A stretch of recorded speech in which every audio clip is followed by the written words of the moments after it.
I'm going to say this as plainly as it happened. Fake HOA cops tried to storm my ranch at dawn, waving papers that weren't real and authority they didn't have, and they picked the worst possible person to lie to. They didn't come to talk, they came to take. They came because HOA Karen told them I was just one more homeowner she could grind down under her invented rules, and they believed her. They expected fear. They expected me to fold, to apologize, to hand over what was mine because they arrived in coordinated outfits and borrowed seriousness.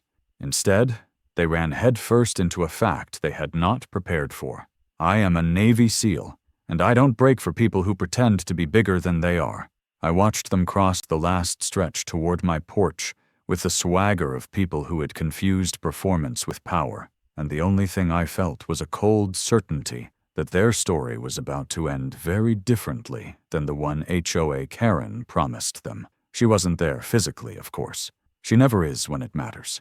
She prefers to operate from a distance, stitching together lies, pressure, and paperwork, and then sending other people to do the part that requires a spine. But her fingerprints were everywhere on that morning, in the smugness of their expressions, in the scripted threats, in the way they pronounced the word violation like it was a holy curse. She had told them I was an obstacle she had already defeated in her head, and they had believed her so completely that reality came as a shock. There was nothing subtle about the moment they realized the script wasn't working. Their voices got tight. Their confidence leaked out through their eyes. They had arrived at my gate as actors, and now they were being forced to be themselves, and themselves weren't enough. Before we move forward, drop a comment. Where are you watching from, and what time is it right now? They tried to make the morning into a performance of power. They recited lines about community authority and mandatory enforcement, as if repeating those phrases often enough could make them true. What they didn't understand was that authority doesn't come from volume or jackets or laminated documents. It comes from legitimacy, and they didn't have any. They were the hollow echo of HOA Karen's ego, nothing more, and standing in front of someone who recognized that robbed them of the illusion they depended on. One of them attempted to sound official, while mispronouncing legal terms he clearly didn't understand. Another kept glancing at the others, waiting for someone else to carry the moment. Their leader tried on an expression that was meant to look stern, but collapsed into uncertainty the instant it met my eyes. They were discovering, in real time, how fragile counterfeit power feels when it stops being believed. I didn't need to shout. I didn't need to threaten. I didn't need to move. My refusal to play along was enough. HOA Karen had built their courage on the promise that people always give in if you sound confident while taking from them.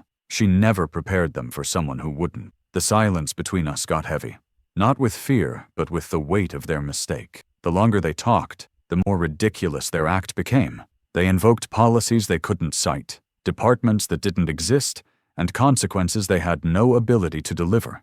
Their words, which had probably terrified other homeowners, hit the ground between us like broken plastic. And then came the exact second everything shifted. It wasn't something I said. It was the moment they finally understood who they were standing in front of. It showed in the way their leader's jaw tightened, and in the way the others avoided my eyes. They had walked onto my property convinced they were untouchable, and suddenly they were face to face with the fact that their entire plan relied on me not knowing my rights, my limits, or myself. They had counted on confusion. What they got was clarity. The truth is simple. I don't intimidate. I don't hand over my life because someone rehearsed a speech in the mirror, and I definitely don't surrender my land to an HOA dictator hiding behind other people. HOA Karen had promised them an easy victory. She had sold them the fantasy that her will was the law, and that my home was already half theirs by the time they arrived. Watching their certainty crumble was not satisfying in the explosive way they expected. It was quieter, colder, and far more final. This wasn't a clash. This was a realization. They weren't enforcers. They were delivery men for her arrogance. What they didn't know when the sun came up was that the moment they stepped onto my ranch under her orders, this stopped being a game of intimidation and became something much heavier. Accountability with witnesses. They were suddenly aware that every word they said could follow them.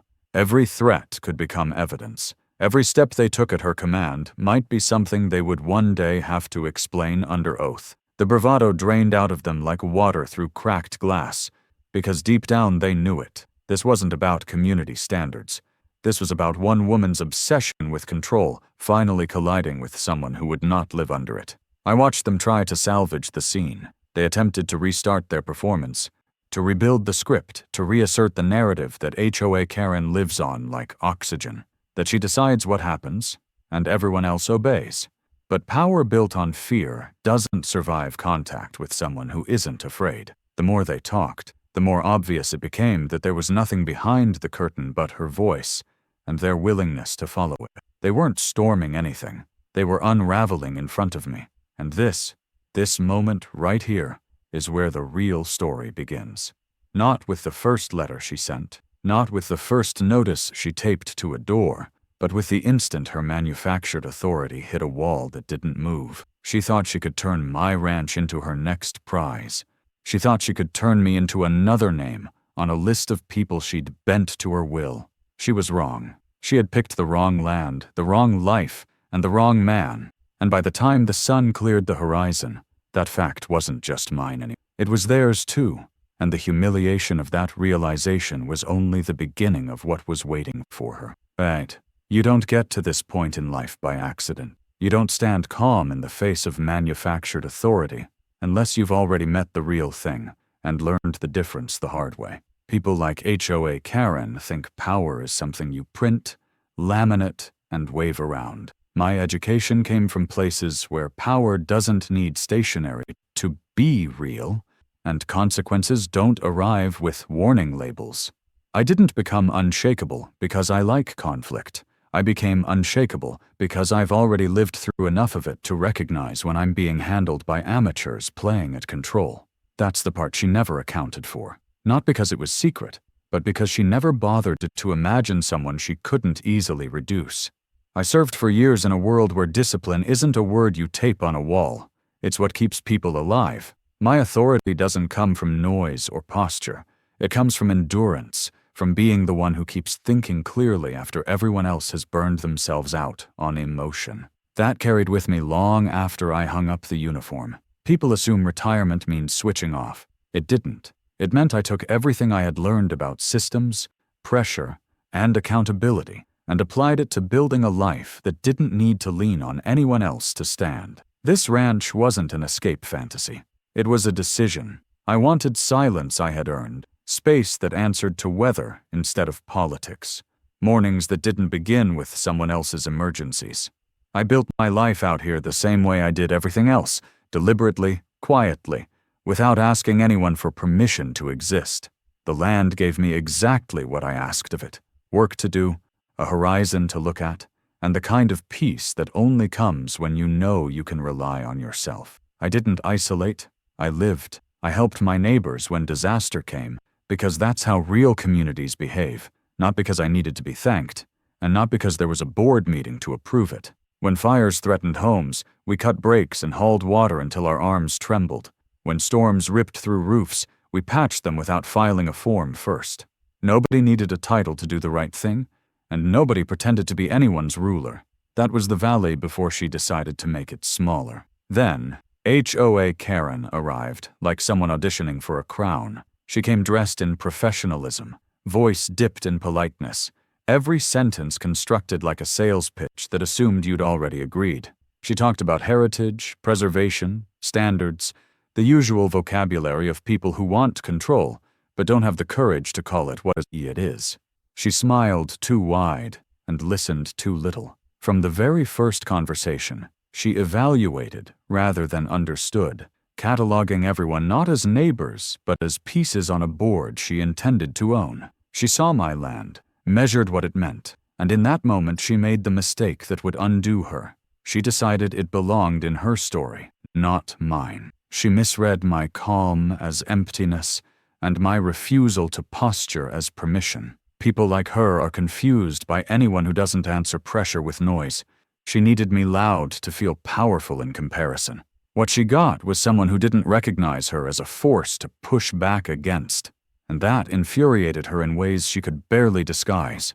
She started circling, probing, doing what she does best, testing boundaries while pretending not to be testing them at all. First came suggestions, then reminders, then requirements, each one delivered with that tone of condescension that assumes disagreement is simply a phase you'll grow out of once properly educated. I let her talk.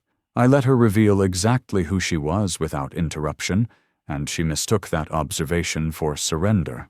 The truth is that the most dangerous person in any room is never the one shouting. It's the one who understands the rules without needing to announce them, who knows exactly where authority begins and ends, and doesn't confuse intimidation with legitimacy.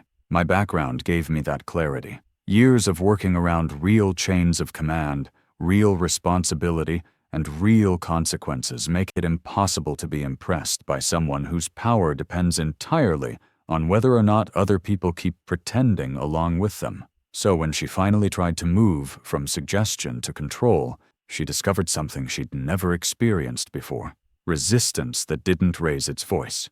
I wasn't defiant.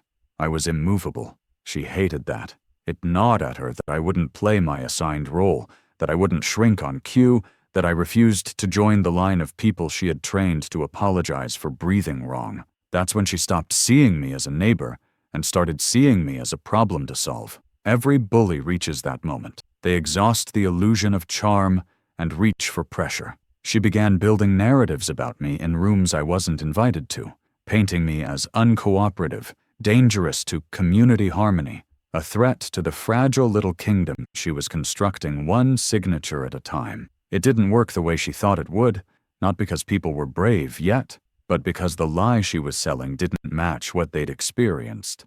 They knew me. They knew I helped when help was needed. They knew I kept to myself not out of arrogance but out of respect. Her story cracked before it ever had the chance to harden into fact. But she didn't back down. She escalated. And she escalated because she couldn't stand that I existed outside her control. That, more than anything, is what defines her version of power. If she can't manage it, she has to destroy it. She brought her full weight down, not because I did something wrong, but because I didn't kneel. And that is the part she could never say out loud. Not in meetings, not on paper, not behind whatever titles she dressed herself in. She went after me because she mistook peace for weakness and silence for surrender. She simply chose the wrong person to test that theory on. By the time fake HOA cops showed up at my gate, she had already declared the war in her own head. What they didn't realize was that there was no battle left for them to win. The moment she decided she owned authority she didn't actually possess, she crossed into territory where my background mattered in a way she hadn't anticipated. I knew exactly how to stand my ground without bluster. I knew exactly how to respond without escalating. And most importantly, I knew exactly how to make sure every choice she made carried consequences she could no longer delegate to someone else. She saw a rancher. She should have seen a man trained his entire life to recognize pretenders the instant they opened their mouths. Power doesn't announce itself with honesty when it's built the way HOA Karen built hers. It creeps, it tests, it learns where people flinch, and then it presses right there again and again until the flinch becomes habit. She didn't take control of the community in one dramatic moment. She stitched it together slowly through meetings where she talked the longest, paperwork no one had asked for, and rules written in a language designed to make ordinary people feel unqualified to question them. She surrounded herself with people who liked the feeling of proximity to authority, who repeated her words like they were their own thoughts, who mistook compliance for belonging. Before anyone realized it, she had constructed a miniature government with herself at the center and dressed it up as community care. It was never about care. It was about being the person everyone had to go through. Her strength didn't come from the rules themselves. It came from the confusion around them. She hid control inside phrases that sounded reasonable until you actually lived under them. Standards, historic preservation, community cohesion, all of it meant the same thing in her mouth. She decides, and you obey. She learned exactly how much pressure most people could withstand before they decided it was easier to give in than argue, and she operated right at that line like it was an art form. People stopped planting what they wanted. They stopped painting what they liked. They built their lives like they were walking through a hall of tripwires they could never quite see, flinching at every envelope she sent because every envelope meant another fight against a system she controlled from both sides. The worst part wasn't even the rules. It was the humiliation baked into them. Violations were written like public scoldings, sentences designed to shrink you on the page before you even looked up from the letter. Meetings weren't forums.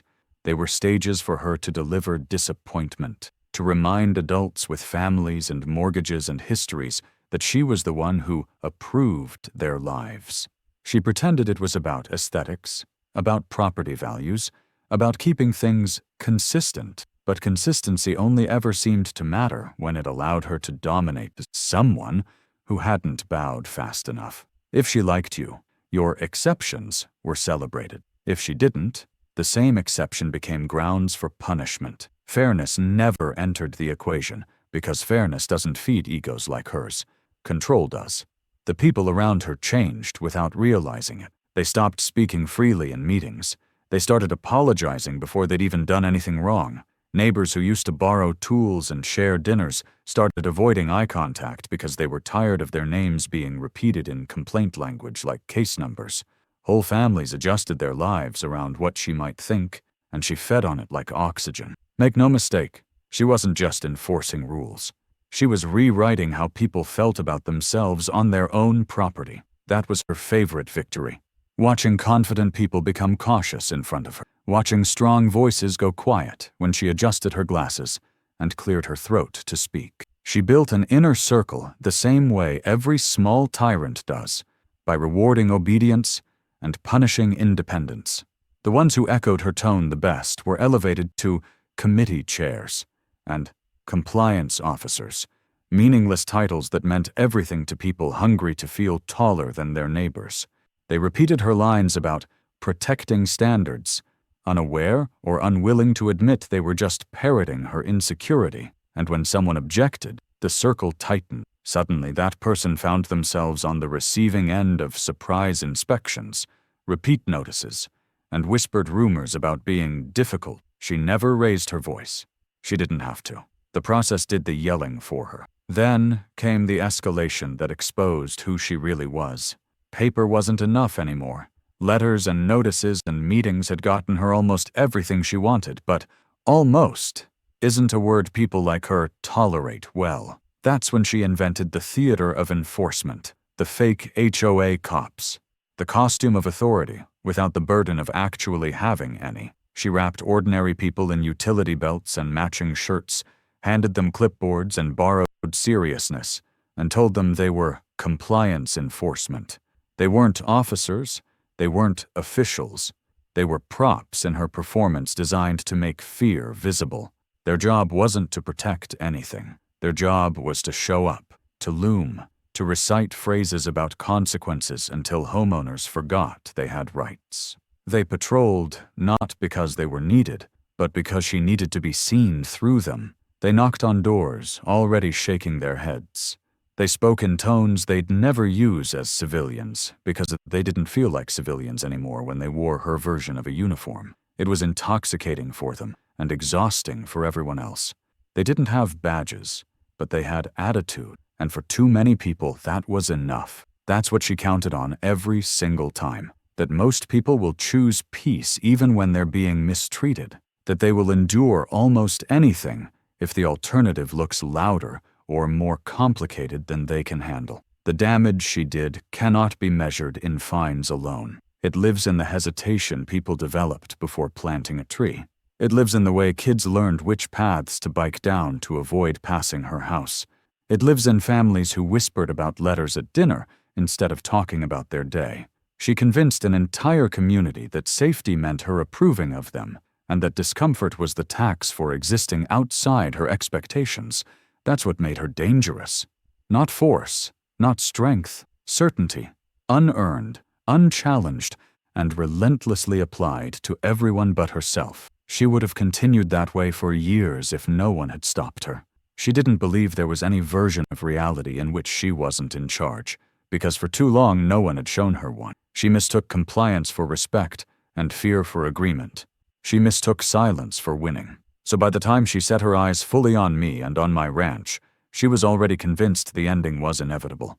She had broken so many people into smaller versions of themselves that she couldn't even comprehend someone who refused to shrink. That's why she sent the fake cops. That's why she staged her raid. She thought the pattern she'd perfected would repeat itself one more time, and that I'd become another example she could hold up as proof of her power. She didn't understand that patterns only work until they meet someone who refuses to play their part. She had built an entire kingdom on the assumption that nobody would challenge the premise of her authority. The day she brought that fantasy to my gate, she learned what it feels like when the performance stops and the audience doesn't clap anymore. And she learned it in the most painful way possible for someone like her. Not with shouting, not with chaos, but with everything she relied on suddenly meaning nothing in the presence of someone who saw through it completely. The turning point didn't arrive with raised voices or dramatic scenes. It arrived with clarity. It arrived the moment I stopped treating her behavior as irritation and started treating it as a pattern to be understood, mapped, and exposed. People like HOA Karen depend on confusion the way lungs depend on air. As long as you feel overwhelmed, you don't organize. As long as you feel alone, you don't compare notes. Once that changes, her world starts coming apart thread by thread. So I began doing what I've always done best, paying attention with purpose, not reacting, not venting, recording, gathering, understanding. I read every letter she had ever sent me word for word until the language stopped sounding official and started sounding familiar. The same phrases, the same veiled threats, the same self-awarded authority appeared again and again like fingerprints she never knew she was leaving behind. She wasn't improvising. She was repeating herself with absolute confidence that no one would ever hold the repetition up to the light and recognize it for what it was. I spoke with neighbors quietly, not as a crusader, not as a rallying point, but as a man asking simple questions in driveways and at fence lines. What showed up in my mailbox had shown up in theirs. The fines that could not be appealed suddenly multiplied into a stack of nearly identical experiences. The humiliation she delivered individually took on its true size when we began comparing stories. People who thought they were alone realized they had simply been isolated on purpose. Fear began to loosen its grip, not because I said something inspiring, but because facts make better weapons than rumors ever could. What came next wasn't dramatic. It was meticulous. I attended meetings I had previously ignored, listening more than speaking, watching the way she controlled rooms with cadence and posture and selective acknowledgement. I read bylaws she quoted like scripture and discovered that half of what she claimed existed only in her tone, not on the page. Rules she called mandatory turned out to be guidelines. Policies she acted like federal law were nothing more than her personal preferences that had gone unchallenged for too long. Behind the curtain of confidence, there were gaps large enough to drive the truth straight through. That's when I realized something both simple and devastating. She had never expected anyone with patience and backbone to test her structure. She built it for compliance, not scrutiny, and scrutiny was now walking straight toward her with every document, every email, every recorded phrase she thought would remain floating in the air instead of being written down and remembered. The one fact that broke everything wasn't my resume. It wasn't the title Navy SEAL, like some cinematic badge. It was what that background meant in practice. It meant I don't confuse volume with strength. It meant I don't fold under pressure or drown in paperwork. It meant I know how to stay calm long after bullies run out of breath. It meant I understand that systems have weak points, and those weak points are always the spots where ego has replaced discipline. She had built an empire of ego. I didn't need to shout it down. All I needed to do was shine enough daylight on it that everyone else finally saw what they'd been living under. The proof grew, not in a single dramatic discovery, but in 1,000 small consistencies that lined up until even the most hesitant neighbor couldn't explain them away anymore. Her random inspections were never random. Her community votes had a way of happening in rooms already decided before chairs were filled. Her standard letters had names swapped out, but the same venom frozen into their structure. She wasn't enforcing standards. She was performing control. The moment everything truly shifted was quiet. A resident who had once trembled in her presence spoke at a meeting without shaking. Another refused to apologize for something that wasn't wrong. A third asked to actually see the rule she was citing instead of accepting the tone she delivered it in. She felt it immediately. It showed in the tightening of her smile, in the way her eyes hardened while the rest of her face tried to stay soft. Fear had slipped through her fingers, and she didn't know how to get it back. That is the beginning of collapse for people like her. Not lawsuits, not headlines, but the slow realization that their voice no longer alters the room the way it used to. And still, she doubled down, because doubling down was the only move she had ever learned. She tried to reassert the script. She reminded people who she thought she was. She recited policies that suddenly sounded like what they had always been, opinions dressed up as orders. I didn't argue with her. I didn't trade insults. I didn't turn it into theater. I brought facts, dates, records, things signed in her own hand, things said in her own words, proof that her power was not just misused but often invented outright, proof that her authority had been stretched so far beyond its limits that it snapped the moment anyone stopped pretending. Every sentence I spoke landed not like a punch, but like a mirror being placed directly in front of her. And she hated it because mirrors don't negotiate. They just show you what you are. By the time the picture was complete, there was nowhere left for her to hide behind tone or posture or borrowed uniform presence. The truth was simple enough for anyone in the room to understand. She had not been the guardian of the community. She had been its greatest problem, and now there was a record of it that did not require fear to exist. There comes a day when performance meets audience fatigue, when the room that once bent around someone simply refuses to curve anymore. That day arrived for HOA Karen in a fluorescent-lit community hall that had heard every one of her speeches and finally stopped being impressed by them. She walked in carrying the same practiced confidence she'd worn for years, shoulders squared, chin lifted, papers in hand like they were weapons that had never failed her. She expected the familiar choreography. She speaks, people shrink, outcomes bow. What she didn't understand, until it was far too late, was that the dynamic had already shifted before she even opened her mouth. Fear had drained quietly out of the walls and been replaced with something she had never prepared for. People who were done apologizing for existing. I watched her clock that change without being able to name it. She talked anyway, because talking was the only tool she trusted. She recited rules. She recited titles. She wrapped herself in the language of authority as if syllables alone could still make everyone smaller. But her voice landed differently. It didn't spread through the room like it used to. It stopped about 2 feet in front of her and fell straight down, powerless without the old compliance to carry it. And then the thing she feared most began to happen. People answered back. It didn't start with shouting. It started with questions asked in steady voices. Where is that written? When did the board vote on this? Who approved those fines? Every question was a brick removed from the foundation she'd built. Every calm refusal to be cowed, a reminder that her reign depended entirely on people believing she couldn't be challenged. She tried to reassert control the way she always had, smiling with too many teeth, lacing her tone with condescension, calling for decorum when what she meant was silence.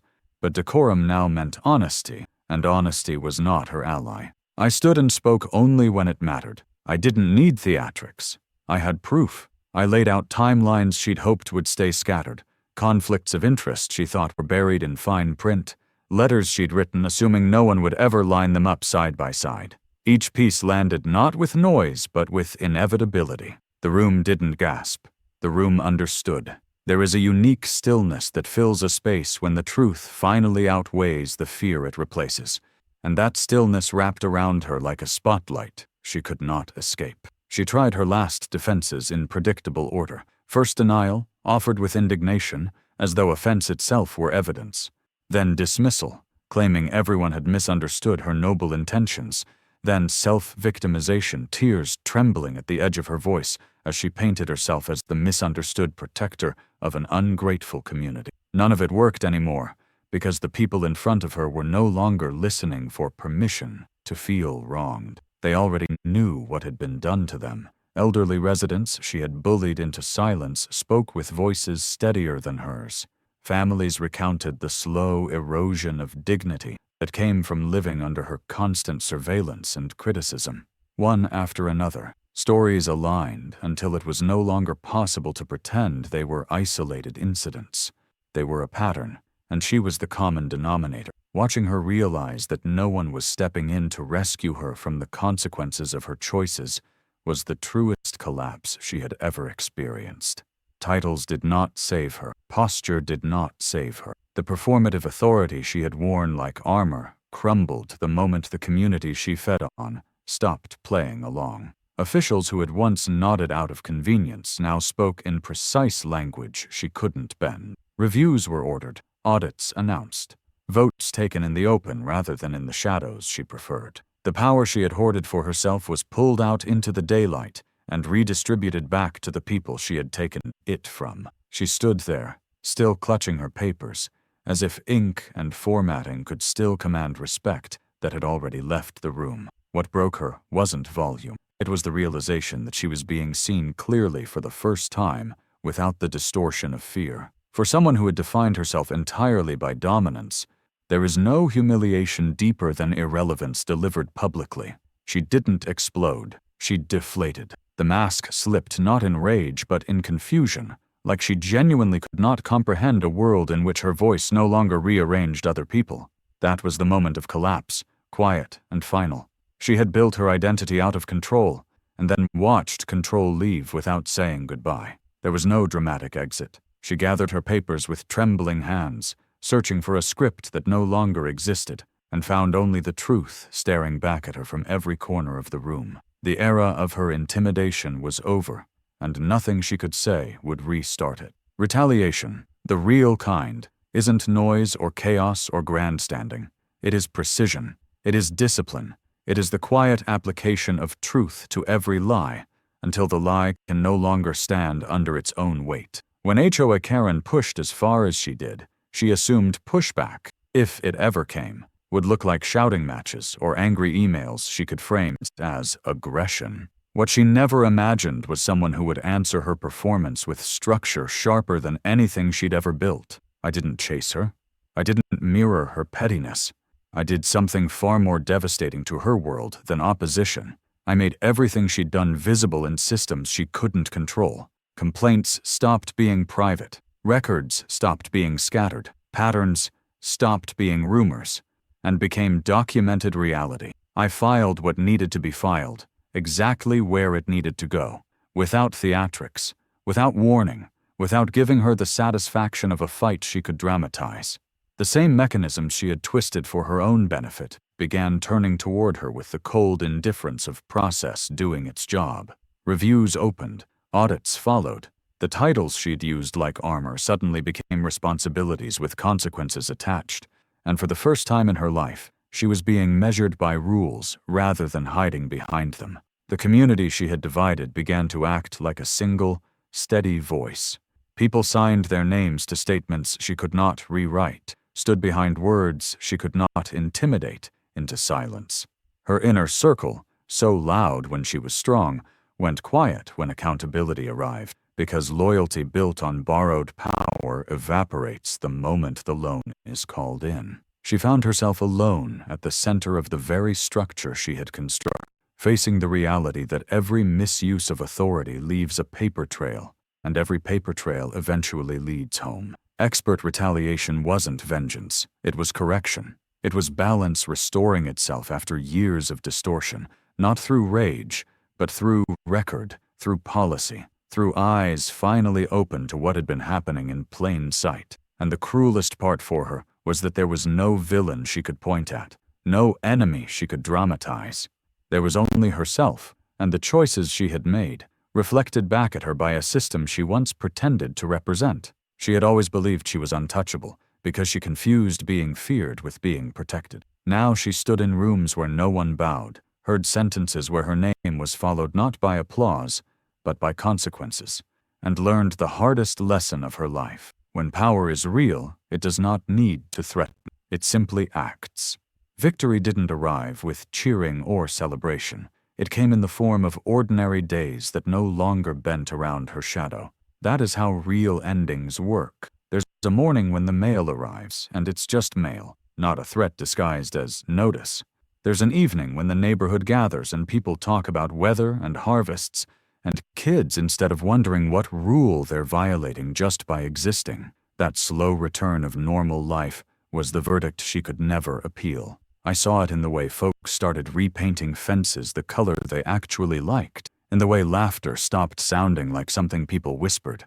The community didn't become fearless overnight. It simply remembered that it didn't need her permission to breathe, and she felt that shift like a cold wind that never stopped blowing. The titles were gone, the posture was gone, and the audience that once sustained her had walked away without ceremony. She had built her identity on being impossible to ignore, and now the cruelest consequence had settled in. People simply did. She would try, sometimes, out of old habit, to reclaim some shard of the person she used to pretend to be, offering advice no one asked for, hinting at influence she no longer possessed, starting sentences that died halfway through because no one leaned in to listen. She wasn't hated.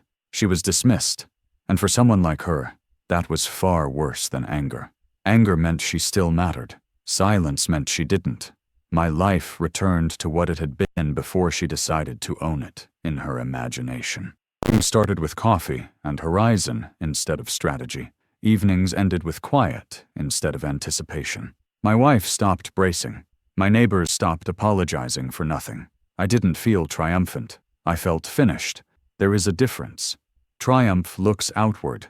Finished is internal. It is the deep, unmoving knowledge that someone who tried to make themselves the center of your world now exists safely outside of it. I didn't chase her downfall, and I didn't savor it. I just watched it complete itself under the weight of her own choices once fear was removed from the equation. That is what total victory looks like to people who don't need to boast about it. It's the absence of intrusion, the restoration of boundaries, the simple fact that what is yours is no longer argued over by someone who never had a claim in the first place.